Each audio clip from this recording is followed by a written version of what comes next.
Kapımı çaldı da bir kara haber, kırıldı gönlümün kanadı kol. Kırıldı gönlümün kanadı kol. N'oldu kardeş n'oldu, zorda mı kaldın?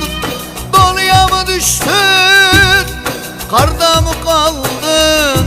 Bir zalim elinden yaramı aldın.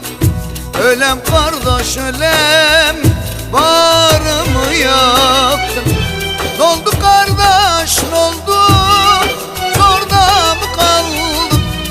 Doluya mı düştün, karda mı kaldın? Bir zalim elinden yaramı aldın. Antep'im Maraş'ı başıma yığ.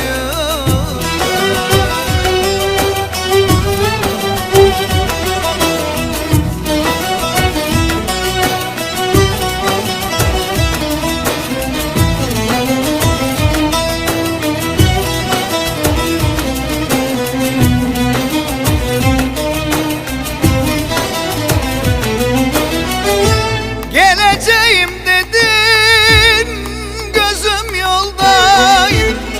Geleceğim dedin, gözüm yoldaydı. İçimdeki ateş o gün soldaydı. Nereye gittin kardeş, neydi acele? Keşke kalan ömrüm senin olsaydı.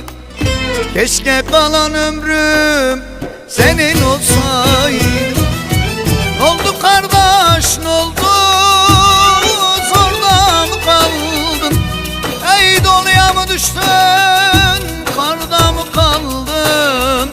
Bir zalim elinden yaramı aldın. Ölem kardeş ölem, bağrımı yaktın. N'oldu kardeş n'oldu, zorda mı kaldın? Doluya mı düştün, karda mı kaldın? Bir zalim elinden yaramı aldın. Ölem kardeş ölem,